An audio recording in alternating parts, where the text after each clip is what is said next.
Hey guys, in this video I'm going to show you how to transform someone with dark skin into someone with light skin using layer masks and adjustment layers in Photoshop. Changing skin tones takes a lot of trial and error, but the more accurate you make your selections and layer masks, the easier everything else will be. You can download the project files for this tutorial, including both the before and after Photoshop files. That way you can see exactly how everything was put together and have a photo to work from if you don't have one of your own. Let's get started.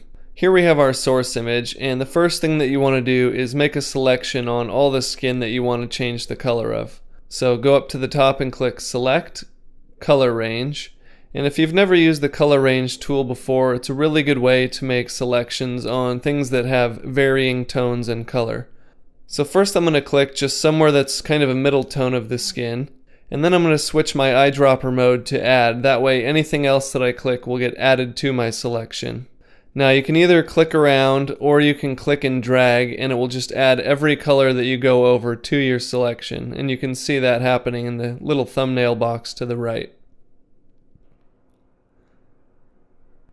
You can see it's also selecting some of the things that aren't the skin, but that's alright, we'll remove those later.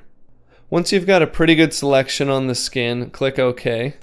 And using the lasso tool by pressing L, hold Alt and remove any areas that are in the selection that are not the skin. So I'm going to hold Alt, and using the lasso tool I'm just going to draw around anything that I don't want to keep, which is all this stuff over on the left. You'll also need to zoom in and clean things up just a little bit. So anything that's skin tone or skin color you want to add to the selection. So using the lasso tool and holding Shift, I'm going to trace around anything that I want added to my selection.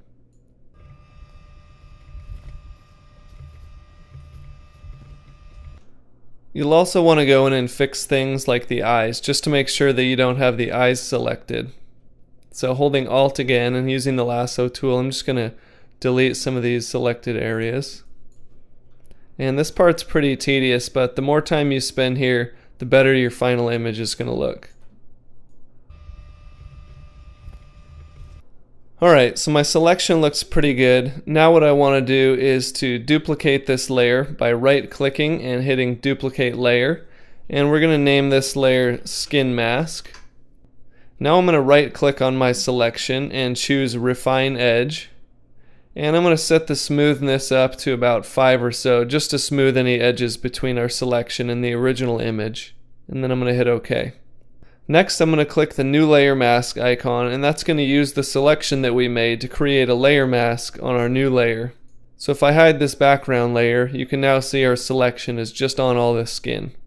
Next I'm going to add a levels adjustment layer, and I'm going to bring the overall brightness up a bit of the skin by moving this middle slider to the left, and then I'm going to brighten it up a little bit more by moving the white slider over to the left as well. Now you can see that this adjustment layer is affecting the entire image, but we just want it to affect our skin mask.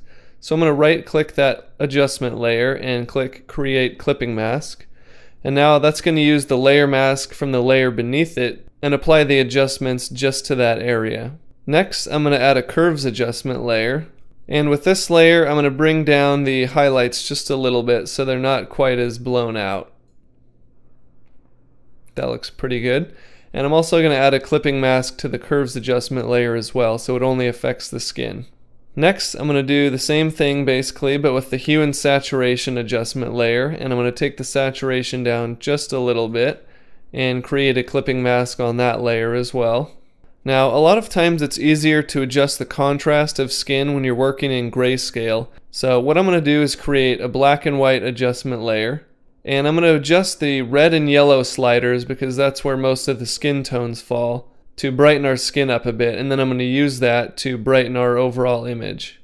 So I'm going to take the red slider up just a bit, maybe to about 50 or 55. And then I'm going to take the yellow slider up quite a bit just to brighten it up.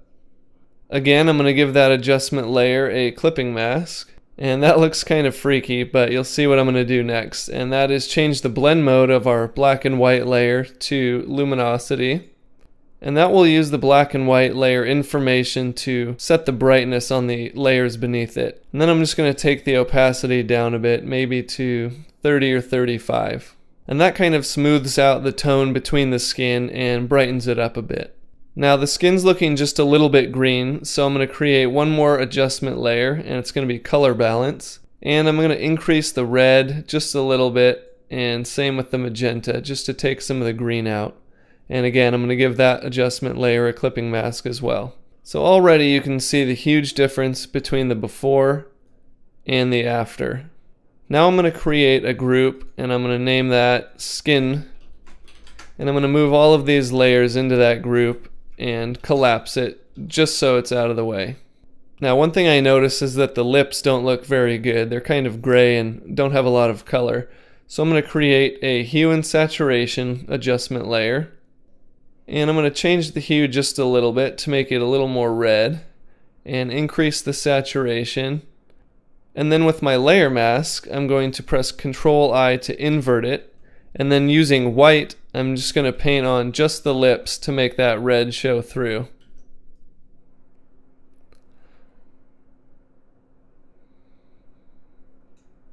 And that looks pretty good. Now I'm going to create a curves adjustment layer, and using the same technique, I'm going to brighten up just the eyes. So I'm going to increase the shadows until I can see the color in the eyes, and maybe soften this curve just a bit.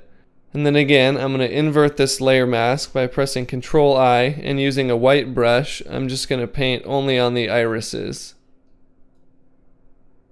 Now I'm going to create one more hue and saturation adjustment layer because I want the eyes to be blue. So then I'm going to take the hue down until it gets a nice blue color in the iris, and take the saturation down because we want it to look more realistic. Now I could paint a new layer mask if I wanted to, but you can also just hold Alt and click and drag the layer mask from the curves adjustment layer on the eyes onto the hue and saturation adjustment layer, and it will ask you if you want to replace that layer mask, and if you hit yes, then you'll see that it has the same layer mask on both adjustment layers. Now I'm just going to go back into our skin layer mask and clean things up a bit. So the first thing that I want to do, I think I'm actually going to paint over these eyebrows to include them in that skin mask. That way they'll match the skin a little bit better and not be so dark. And then you can see this little black areas around the eyes, so unless you want them to look like they're wearing mascara, you can clean that area up a bit too. Now lastly, I want the hair to be a little lighter so it matches the skin. So I'm going to click on my background layer, and again using the Select Color Range tool, I'm going to select the hair, and then switch over to my Add Mode eyedropper, and just click and drag around a bit just so I have all the hair selected. And once I've done that, I'm going to hit OK, and again using my lasso tool, holding Alt, I'm going to deselect anything that's not hair. Since I've already done the eyebrows, I'm going to take those out of my selection as well. Again, I'm going to right click and hit Refine Edge and smooth it out by about 5. And then I'm going to click the Curves Adjustment layer, and that will create a new Curves Adjustment layer using my selection as a layer mask. Then I can just increase the shadows a bit and soften that curve, and it brightens up the hair just slightly.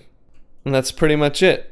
This method is really great because it's completely non-destructive. That way you can go back and tweak any settings or adjust layer masks if you need to. I'm John Shaver for Photoshop Video Academy. Thanks for watching. I'll see you next time.